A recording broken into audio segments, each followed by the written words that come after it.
WWE 2K25. I want to start the review by saying I actually having fun on this year's game. I'm enjoying the new match types and the showcase is interesting to me. With that said, I am not impressed by the BS claims made in the description of the game. Firstly, the massively promoted island mode is non-existent in the PC version of 2K25. This is seemingly because we PC players we relegated to the last gen version of 2K25. Was it possible to know this coming in? Maybe. If you were dredging the depths of the marketing for glimpses of small print. Then there is the claim of the 300 plus stacker roster, which sounds incredible until you realize that there is around 7 John Cena's, 5 Roman Reigns, etc. etc. What used to be a character skin is now a whole extra wrestler. When you also factor in the being around half a dozen to 10 wrestlers, from the My Rise mode as unclockables, it starts to look very shabby. I can only recommend this game to die-hard wrestling fans. The fun comes purely from being able to wrestle, but beyond that 2K has done everything possible at our expenses to make this experience frustrating. The absurd paywalls, locked characters and VC system feel like deliberate attempts to script the game down while charging extra for what should already be included. 2K's false advertising of the game's new models is blatant, and their handling of the PC version is even worse. The claim that PCs can handle what consoles can is laughable. We will bad news for you. 2K that absolutely can. There is likely more legal ground to explore regarding the differences between the PC and consoles editions. Beyond just false advertising, let me know because I'm already calling them out on their nonsense.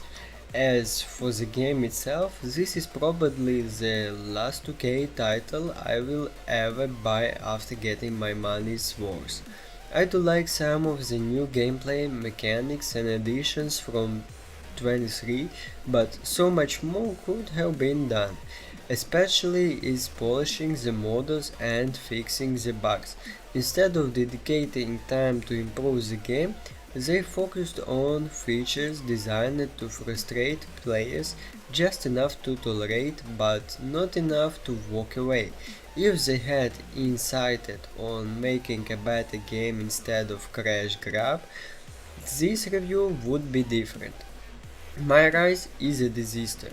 I absolutely hate it. I never touch my career models in 2K games because they are always full of nonsense, and this one of the no different. The character customization is among the worst I have seen in a game like this. The story is mediocre, and while the gameplay is paceable, the microtransactions are disgusting. The other models thankfully redeem the game somewhat. My faction and MyGM are the only reasons I haven't refounded it. I can at least enjoy my time and have fun there. Visually, the graphics are noticeably better, and with updates, the models could be further refined. However, the soundtrack is garbage. They have clearly given up, offering a more handful of songs, many of which don't even cancel profanity anymore. It's a word shift from 2K bleeping nearly everything in past games to now just throwing to incoherent cursing for the sake of it. Feels like a budget cut more than anything. Overall, it's 2K, what do you expect?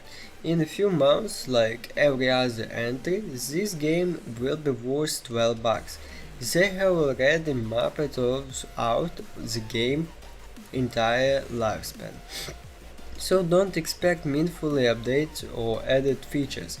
Despite these issues, I have still been able to make and upload characters, which I believe are to my standard. The gameplay is good as usual, and looks hopeful with incredible DLC, and other benefits such as amazing addition of integrating wrestling, praise on new game models, and the PC port also thankfully not having the island. I would argue once the cracks have been sealed it will be a worthwhile purchase. Perhaps the modern WWE game to stick with. I could keep going with this easy, but honestly read the other reviews as well, because there is a massive amount of people who are fed up.